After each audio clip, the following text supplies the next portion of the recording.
Hello, my name's Zoe. Welcome back to my channel. I did have a content schedule ready for my booktube for February, and it's gone to shit.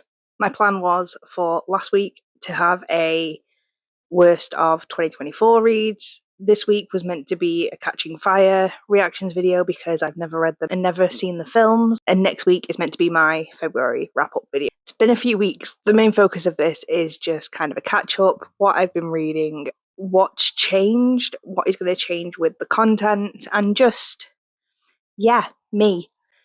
So if you're not interested in that, thanks for sticking around. Maybe see you next time. So I am a very small booktuber. I've only really just started. I'm taking it a bit more seriously now. I enjoy doing it. I enjoy doing the long videos where you can actually sit and talk about books more, what you enjoyed, rather than seeing a timer go down in the corner of, only got a minute. So I was starting to struggle content-wise. I was struggling with not necessarily ideas, but the motivation. And I kind of hit a bit of a slump. Not with reading. I was still reading every day. I love it. It's my escape. It's my everything. But I was questioning the content that I was thinking of putting out, of what value does it add, what message does it spread, that kind of thing. Because I'm very much a person of content should add value in one way or another. And for whatever reason, I started to feel like I wasn't giving value. I felt like my voice wasn't worth hearing. Other people could do it better. And it was hard to kind of tackle that after doing book talk now for 9 months, where I posted consistently every single day. When I first started, I think I was posting 6 or 7 videos a day, and then it's slowly dwindled down. I was doing 2 to 3 videos per day every single day. I didn't hit a burnout because I still wanted to do it. I was just questioning, it's going to sound really, really bad, but questioning my worth within the bookish community. It either felt, again, like I've said, that people could do it better, or I wasn't worth the platform. God, this went really pity party. I am so sorry. So I have always struggled with self-confidence, and it's not as in, oh, I don't like the way I look in this jumper. It's more, if I'm walking down the street, I think people are staring at me. Like, it's that level of self-confidence. And I know doing something like this feels counterproductive to that because you're putting yourself out there. But I think it has helped a little bit in that you can kind of redo things, you can take your time and kind of position how you look in a certain way. But I think I became too focused on how I looked, because I do feel, and this is genuinely no disrespect to anyone, I'm not belittling anyone's work with what they've done with content or things like that, but I do feel on social media there is a thing as skinny privilege. But I also think social media is to blame for that because there are these unrealistic expectations, which one of the first things I did when I started to notice this, and I've only started doing it recently, is I now do not use a filter on any video. I don't use like a smoothing filter. I don't, this is what you get. This is real life. And I wanted to reflect that for people that maybe were feeling like they couldn't even start their own page because they didn't look a certain way. I mean, I am 32. I have an 11-year-old daughter. I dye my hair multicolored. I work full time. This looks tidy. This side of the camera is not tidy. And I feel like there needs to be more of a representation of people that are doing this thing with like book talk and social media, that they do work full time, they do have lives. They aren't sat constantly reading and perfecting their bookshelves and things like that. We're real people. I wore this jumper yesterday. We're real people. And I've completely sidetracked, but here we go. So I wanted to think more about what content I wanted to create. Did I want to kind of hone in on a specific niche? What were the videos that I enjoyed making?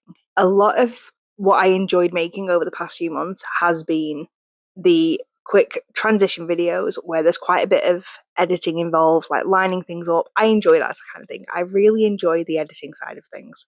So one thing that I decided to do was I will still do face videos on things like book talk and YouTube shorts. I will still do them, but I am very much enjoying testing my creativity a little bit more, because I did feel like I was just kind of record, this is this book, this is what it's about, this is what I thought, and that's the end of it. And there was kind of, it wasn't fueling that creativeness within me that I like to kind of expand on.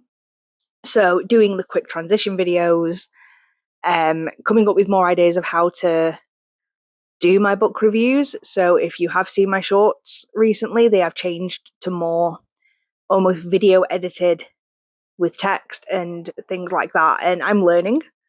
I don't know whether it works, whether people like it. Please let me know if you do, because that's one thing that does happen is I've changed kind of the aesthetic of my pages, and it's not gone swimmingly, but I've not seen feedback.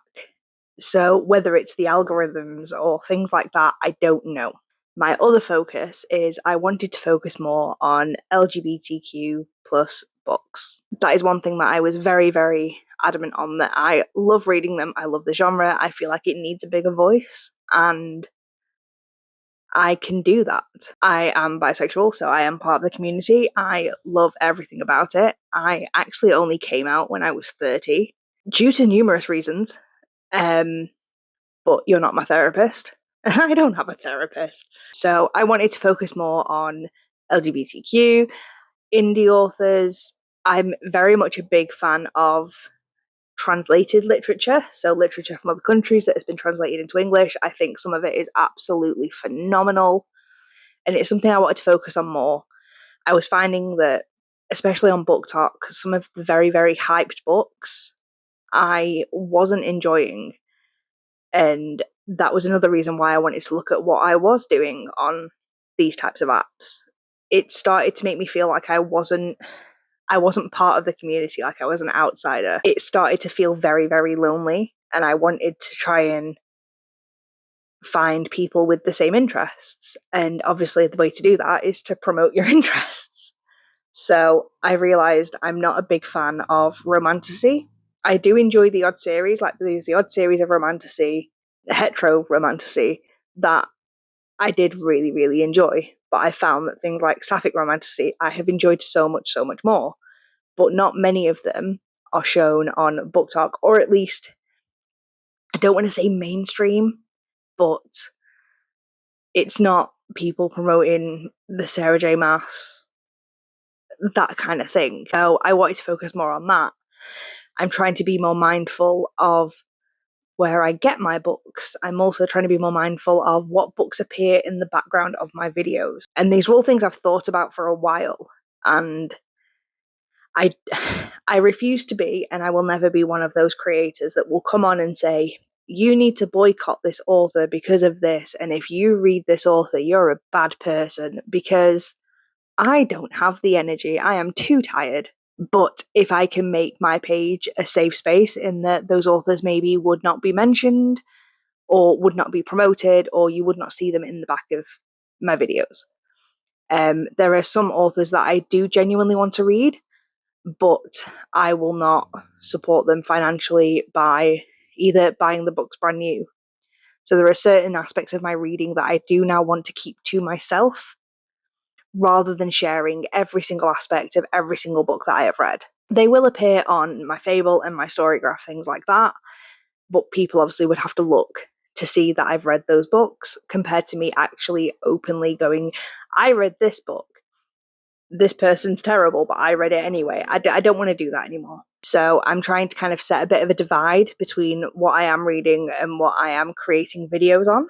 But that's for me and for other people to feel comfortable watching my videos. Like, I want to create a space that is safe for everybody to come and watch without seeing certain authors in the background and think, oh, no, I don't agree with this. That's pretty much it. This is a short one. It's just to explain kind of my absence the past 2 weeks, because my aim was to post once a week. It's been a journey of, do I say a journey of discovery? Because that feels really, really cringy.